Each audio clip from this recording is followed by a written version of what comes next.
Hi, this is Sanand Verma and you are watching me on Bazooka TV. Keep watching. जो ज़िंदगी है ना, ये अपने आप में एक बहुत बड़ा एक जर्नी ही तो है ना? हम सब के सब एक सफ़र तय कर रहे हैं। सुशांत भाई एक बहुत ही बड़े एसेट थे हमारी इंडस्ट्री के लिए। सुशांत जी के साथ मेरी यादें तो बहुत तगड़ी हैं और सुशांत सिंह राजपूत की वजह से ही मैंने भाभी जी घर पर हैं का रोल एक्सेप्ट किया था। ऐसा रोल आज तक कभी किसी ने सोचा ही नहीं कि ये बंदा थप्पड़ खा के आई लाइक इट बोले। आज भी हम बहुत मिस करते हैं सुशांत भाई को। कुछ चीज़ें ऐसी हैं जो कि बन जाती हैं, उसके पीछे कोई लॉजिक नहीं होता है, उसके पीछे मैजिक होता है, भगवान का मैजिक। भाभी जी घर पर हैं, ये भगवान का मैजिक है। Hello and welcome to Bazooka TV. मैं हूं शिवम और आज मैं जिस एक्टर के साथ बैठा हूं वो ऐसे एक्टर हैं, अगर आप दुखी हैं तो उनका प्रेजेंस, उनकी जो स्क्रीन प्रेजेंस है, अगर वो देख लें आप, तो कोई भी डिप्रेशन, कोई भी एंजाइटी, कितनी भी पुरानी एंजाइटी हो, वो आपकी दूर हो जाएगी। जी हाँ, मैं बात कर रहा हूँ सानंद वर्मा जी की, जिनको आप सक्सेना जी के किरदार में देख रहे हैं। करेंटली भाभी जी घर पर हैं। Thank you so much for joining us sir. How are you? I am good, how are you?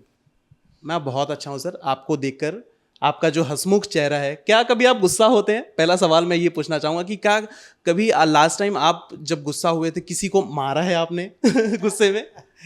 ये सब तो ह्यूमन इमोशंस हैं और मैं भी एक ह्यूमन हूँ। मैं हर तरह के इमोशंस को फील कर सकता हूँ।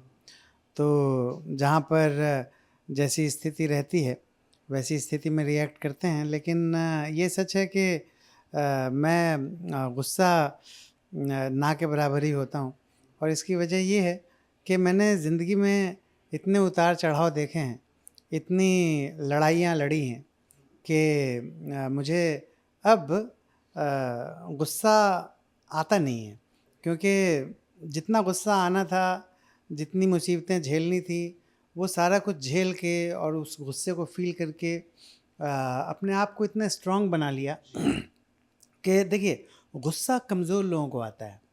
जो लोग कमज़ोर होते हैं उनको उनको गुस्सा आता है, क्योंकि गुस्सा एक नेगेटिव एनर्जी है और मैं नेगेटिव एनर्जी से दूर रहता हूँ।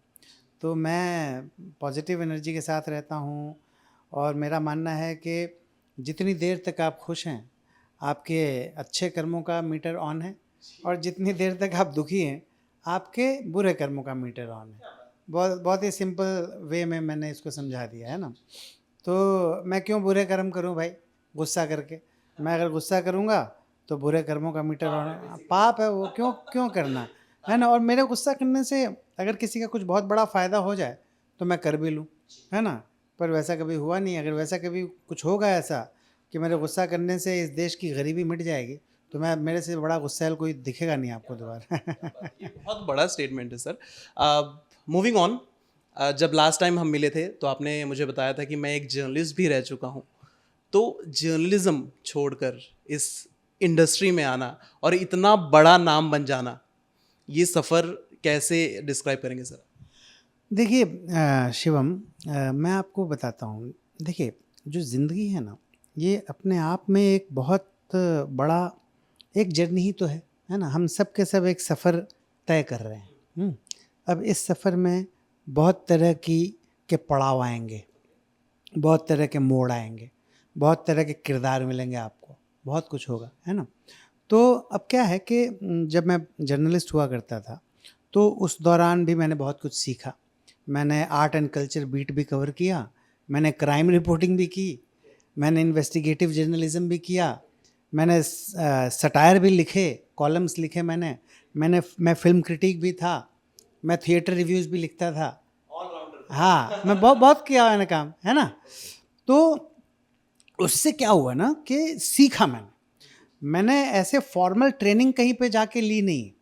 मैंने ग्रेजुएशन दिल्ली यूनिवर्सिटी से कॉरेस्पॉन्डेंस कोर्स में किया है, लेकिन मैं उस लेवल तक भी जा चुका हूँ जहाँ पर के मेरे अंडर में 10-10, 15-15 लोग काम करते थे और सब के सब कोई ऑस्ट्रेलिया से पढ़ के आया था, कोई न्यूयॉर्क यूनिवर्सिटी से पढ़ के आया था। जर्नलिज्म में भी आप एक बड़ा नाम थे। जर्नलिज्म के बाद कॉरपोरेट में भी एक बड़ा नाम था मैं। जर्नलिज्म के बाद कॉरपोरेट सेक्टर में गया मैं, वहाँ पे मैंने बहुत काम किया, इलेक्ट्रॉनिक मीडिया में, ब्रॉडकास्ट इंडस्ट्री में काम किया। जी, तो कहना मैं ये चाह रहा हूँ कि ये सब प्रारब्ध है, नसीब है, भाग्य है ना।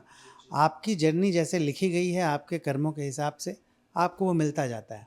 मैंने बचपन में ही अपने आप को एक एक्टर महसूस किया था। मैंने बचपन में ही अपने आप को एक एक्टर और सिंगर महसूस किया था। तो उस दिशा में मेरे कर्म चलते रहे, है ना। मैंने स्टेज भी किया, कुछ नाटक भी किए, थिएटर भी किया, मैंने जर्नलिज्म भी किया तो थिएटर कवर किया।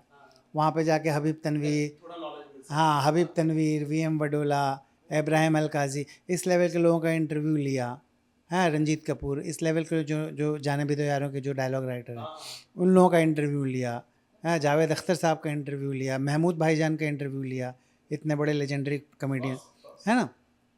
तो मैंने लगातार इसी दिशा में अपने कर्मों को लेके जाता रहा, लगातार यही काम करता रहा, यही करता रहा। भले कैमरा के सामने नहीं, कैमरा के पीछे ही करता रहा, है ना। पर ये सब किया मैंने आपको यकीन नहीं आएगा, मैंने देव साहब से फ़ोन पे बात की है, मैंने दिलीप कुमार साहब से फ़ोन पे बात की है, मैंने शाहरुख खान के साथ फ़ोन पे बात की है, मैंने अमरीश पुरी साहब के साथ फ़ोन पे बात की है जर्नलिज्म के टाइम पे। उनसे इंटरव्यू लेने के लिए, समय लेने के लिए। उस समय लैंडलाइन का ज़माना था, मोबाइल कुछ नहीं था, समझ रहे हैं आप। तो कहना मैं ये चाह रहा हूँ कि ये एक जर्नी रही और मेरे कर्म जो हैं वो हमेशा अलाइंड रहे मेरे एम्बिशन के साथ, समझ रहे हैं आप। तो इस वजह से भगवान ने मेरा जो प्रारब्ध था, मेरा जो नसीब था, वो उसको उन्होंने उसी ढंग से लिखा और उसी दिशा में मुझे सफलता दिलवा दी फाइनली।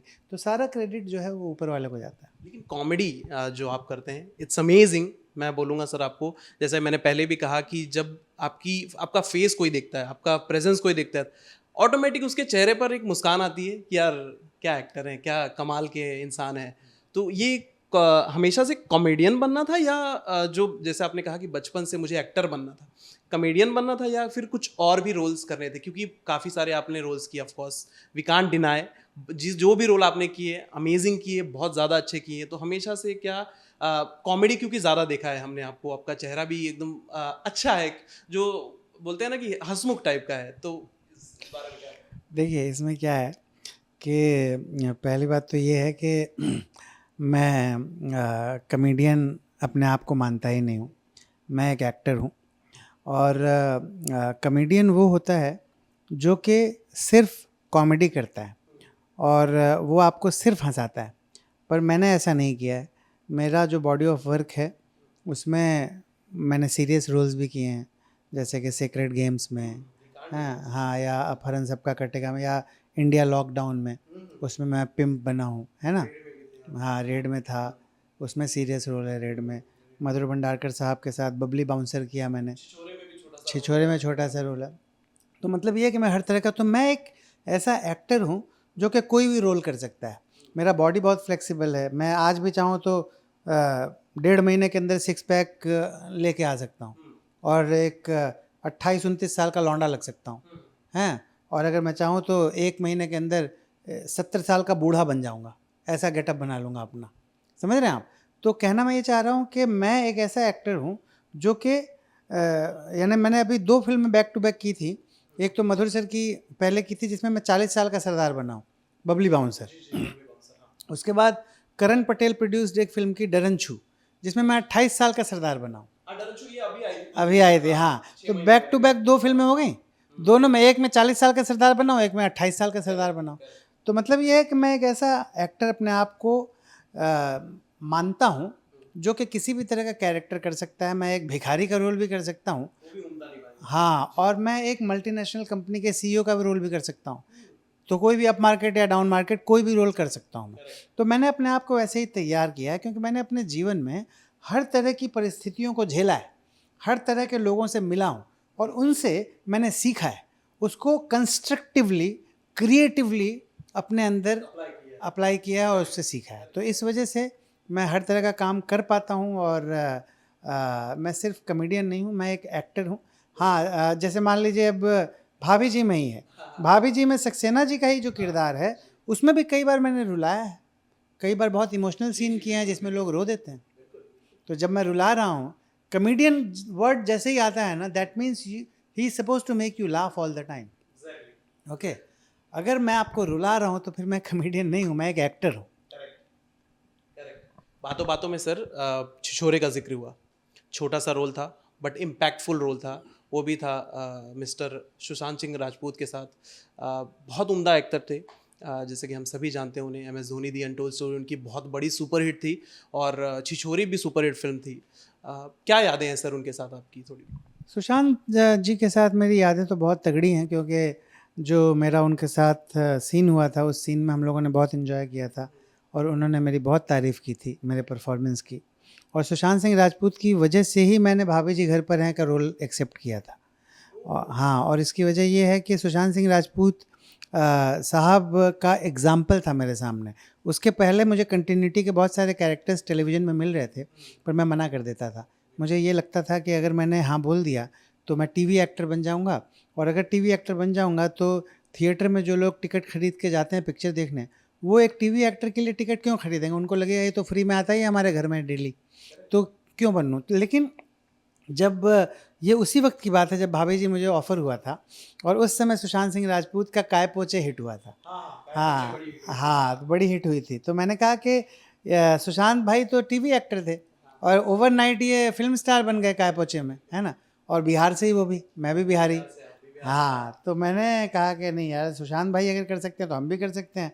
तो टीवी में इतना ये अनयूजुअल, इतना स्पेशल रोल है, ऐसा रोल आज तक कभी किसी ने सोचा ही नहीं, कभी किसी ने कंसीव ही नहीं किया ऐसा कैरेक्टर कि बंदा थप्पड़ खा के आई लाइक इट बोले। उसको उसको दर्द में मज़ा आता है, उसको पेनफुल सिचुएशन में मज़ा आता है, वो उसको भूख नहीं लगती, उसको शूक लगती है, हैं? और वो हर काम कर सकता है दुनिया का।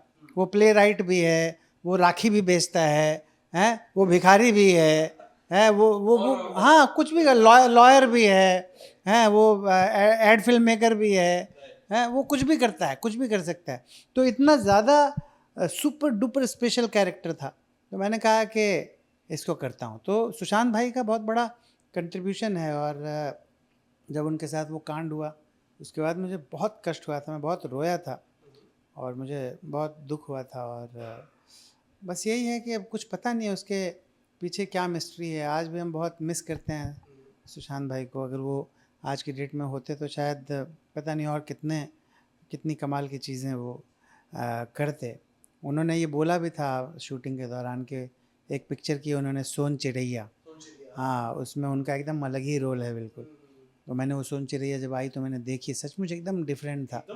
हाँ, और शायद ही मेन स्ट्रीम का शायद ही कोई दूसरा एक्टर वो रोल कर पाता सोन चिड़ैया का, जो सुशांत भाई ने किया। तो सुशांत भाई एक बहुत ही बड़े एसेट थे हमारी इंडस्ट्री के लिए, और हमारा बहुत बड़ा बैड लक है कि वो हमारे बीच नहीं है।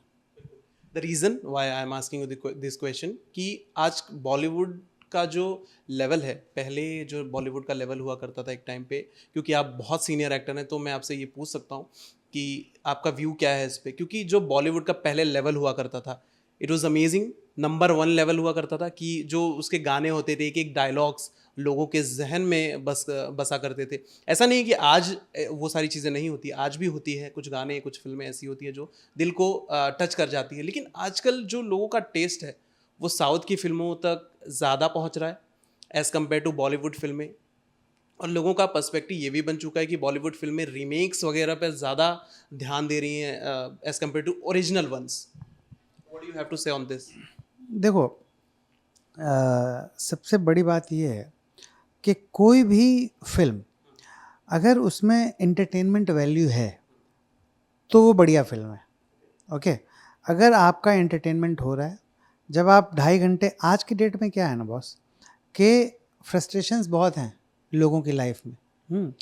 तो जब लोग थिएटर में जाके, अगर आप मान लीजिए 4 लोगों की फैमिली है और आप जाते हो थिएटर में पिक्चर देखने, तो मिनिमम 5,000 रुपये का खर्चा है। अगर आप मल्टीप्लेक्स में जाते हो, मुंबई में रहते हो, जेब में 5,000 रुपये होने चाहिए, तभी आप जाओगे। आप आराम से इंटरवल में पॉपकॉर्न खा सकते हो। कितना एक्सपेंसिव है सब। तो अगर 5,000 रुपये, शिवम, 5,000 रुपये खर्च करके आप सिर्फ कोई एक पिक्चर देखने जा रहे हो, 4 लोग हैं, वो पिक्चर जो है वो 2.25 घंटे की पिक्चर है या 2.5 घंटे की पिक्चर है, तो वो वैल्यू जो है वो मिलना चाहिए उसका, है ना?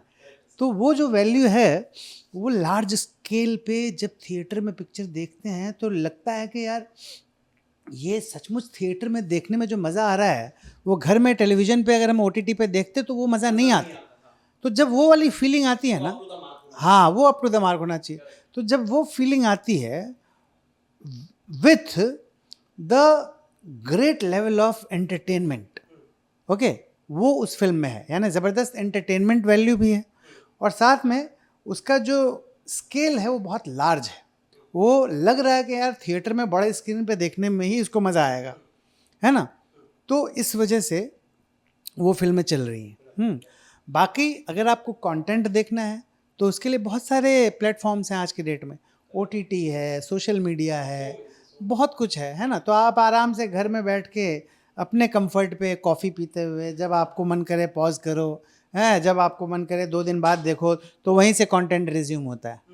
अगर आपने जहाँ तक देखी है कोई फिल्म और 2 दिन बाद उसको शुरू करोगे तो रिज्यूम वहीं से रिज्यूम होगा। तो इतना कंफर्ट आपको प्रोवाइड कर रहा है OTT, इतना कंफर्ट आपको जो डिजिटल स्पेस है वो इतना ज़्यादा कंफर्ट प्रोवाइड कर रहा है। तो इस वजह से नॉर्मली लोग अब OTT में घर में बैठ के या अपने ऑफिस में या जहाँ भी जा रहे हैं पिकनिक पे या वेकेशन पे, वहाँ पे वो लोग उसको एंजॉय करते हैं। थिएटर में तभी जाते हैं जब वो सचमुच उस लायक हो कि एवेटार टाइप का ग्राफिक्स का काम हो उस पर ज़बरदस्त, या बड़ा एक्शन सीक्वेंस हो जिसमें बहुत माइंड ब्लोइंग कुछ हो रहा है, उसको बड़े स्क्रीन पे देखने में मज़ा है। तो साउथ की फिल्म हो या बॉलीवुड की फिल्म हो, उससे कुछ फ़र्क पड़ता नहीं है। वो लोग कभी बहुत अच्छा कर देते हैं, कभी हम बहुत अच्छा कर देते हैं, कभी वो हमसे इंस्पायर होते हैं, कभी हम उनसे इंस्पायर होते हैं। तो अभी तो क्या है कि पूरी दुनिया जो है वो एक परिवार बनती जा रही है, सब कुछ जो है वो मिलता जा रहा है, हम सब करीब आते जा रहे हैं। वो जो है ना वसुधैव कुटुंबकम, है ना, कि पूरी दुनिया जो है वो एक परिवार है। तो वो फीलिंग जो है वो इंटरनेट की वजह से आ गई है। हाँ, है ना। बोल सकते हैं सर, बिल्कुल बिल्कुल। हाँ मैं भी सोच रहा था कुछ दिन हाँ, अब आज ही मैंने देखा सिंगापुर जो कि विदेश है, मेरी पहली विदेश यात्रा, पहली हवाई यात्रा वो सीधा विदेश की हुई थी। मैं डोमेस्टिक कभी गया ही नहीं था हवाई जहाज़ से। ओके, हवाई जहाज़ में मैं पहली बार बैठा और सीधा विदेश गया था, और वो था सिंगापुर। ठीक है, आज ही मैंने देखा है सिंगापुर के प्लेन का भाड़ा नॉन स्टॉप 8,000 रुपये। अब आप बताओ, सिंगापुर विदेश है, एक अलग दुनिया है, वो अलग जगह है, और आप 8,000 रुपये का प्लेन का टिकट खरीद के वहाँ जा सकते हो, है ना। तो काफ़ी हम सब लोग करीब आ गए हैं। तो इंडिया है, इंडिया में ही साउथ इंडिया है और ये है ना। बेसिकली बोल सकते हैं कि इंडिया के अराउंड सारी चीजें हाँ, सब इंडिया के राउंड ही घूम रही है ना। तो कभी साउथ में अच्छा काम हो जाता है तो हम इंस्पायर हो जाते हैं, कभी हमसे वो इंस्पायर हो जाते हैं। तो ऐसा नहीं है कि वो बहुत ही सुप्रीमली टैलेंटेड लोग हैं और हम लोग उतने टैलेंटेड नहीं हैं, and we are just looking up to them, we are learning from them, ऐसा कुछ नहीं है। यहाँ भी एक से एक माइंड ब्लोइंग लोग हैं और वहाँ भी एक से एक माइंड ब्लोइंग लोग हैं। और इसमें ये है कि आपको कुछ पता नहीं रहता है, श्योर शॉट कुछ भी नहीं है इस लाइन में, है ना। साउथ में भी एक से एक घटिया फिल्में आती हैं, है ना। तो हाँ, तो श्योर शॉट कुछ भी नहीं है। रमेश सिप्पी दोबारा शोले नहीं बना पाए, है ना।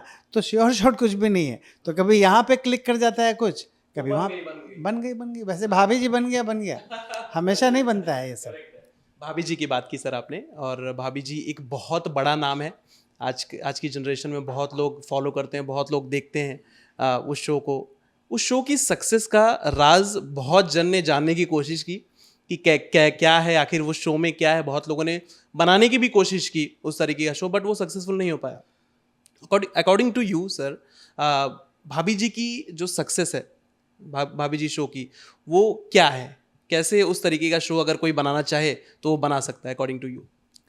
मैं आपसे पूछता हूँ, अगर कोई शोले बनाना चाहे तो बना सकता है क्या? नहीं बना सकता ना। उस तरीके का बना सकता है, बट उस राम गोपाल वर्मा ने शोले बनाने की कोशिश की थी, उन्होंने बनाई राम गोपाल वर्मा की आग। समझ रहे हैं आप? उसमें बड़े बड़े एक्टर थे, अमिताभ बच्चन थे, बड़े बड़े एक्टर्स थे, आप देख लो उसको। क्या है कि जैसा कि मैंने आपसे कहा कि कुछ चीज़ें ऐसी हैं जो कि बन जाती हैं, समझ रहे हैं आप। उसके पीछे कोई लॉजिक नहीं होता है, उसके पीछे मैजिक होता है। हाँ हाँ, वो मैंने बताया ना, उसके पीछे कोई लॉजिक नहीं होता है, उसके पीछे मैजिक होता है, भगवान का मैजिक। समझ रहे हैं आप? तो जैसे भाभी जी घर पर हैं, ये भगवान का मैजिक है। शोले भगवान का मैजिक है, समझ रहे हैं। ये सारी चीज़ें भगवान का मैजिक है, ऊपर वाले का मैजिक है। क्विंटन टैरेंटिनो ने रिजर्वायर डॉग्स बनाई, वो भगवान का मैजिक है ना। वो बाद में वैसी फिल्में नहीं बना पाया ना। पल्प फिक्शन दोबारा बना पाया वो टैरेंटिनो? नहीं बना पाया ना। तो कुछ चीज़ें ऐसी होती हैं जो बन जाती हैं, ये क्रिएटिव लाइन है। रामधारी सिंह दिनकर ने हमेशा सेम लेवल की कविताएं नहीं लिखी थी, है ना। यानी ये क्रिएटिव काम में ऐसे ही होता है, आप समझ रहे हैं। मैं आपको 10 अलग अलग किरदार में देखूंगा, लेकिन आपको 3-4 किरदारों में ही ऐसा लगेगा यार क्या माइंड ब्लोइंग काम किया है।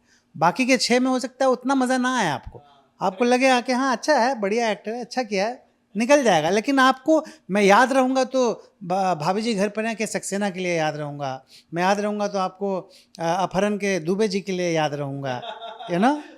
हाँ, मैं याद रहूँगा आपको छिछोरे के उस मैनेजर के लिए, हॉस्टल मैनेजर के लिए याद रहूँगा, है ना। या सेक्रेट गेम्स का पुरुषोत्तम बरिया, उसके लिए याद रहूँगा। शायद रेड के लिए आपको याद ना रहूँ, रेड में भी था, मेरा सब्सटेंशियल रोल था, पर याद ना रहूँ उसके लिए, है ना। तो ये क्रिएटिव काम है और इसमें ऐसे ही इवॉल्व होते जाते हैं हम लोग, इवॉल्व होते जाते हैं। आप जितना फोकस्ड हो, जितना आप समय दे रहे हो, जितना टाइम दे रहे हो, उसके हिसाब से रिजल्ट आने की संभावना बढ़ जाती है। मान लीजिए कोई कैरेक्टर है, उसमें मैंने 6 महीने मेहनत की, तो हो सकता है कि उसका रिजल्ट बहुत अनबिलीवेबल आ जाए, हाँ। हो सकता है कोई कैरेक्टर है जिसमें मैंने 10 दिन मेहनत की, हो सकता है कि जो 6 महीने मेहनत की थी उससे भी कहीं ज़्यादा इम्पैक्ट 10 दिन में क्रिएट हो जाए। तो इसका कुछ फिक्स नहीं है, बस ये है कि एज एन एक्टर अपने को अपना कर्म करते जाना है, कोशिश करते जाना है, मेहनत जितना हो सके करते जाना है। हाँ, अप टू डेस्टिनी। फिर बाकी ऊपर वाला और दर्शक है हमारा, ऊपर वाला दर्शक ही है बस।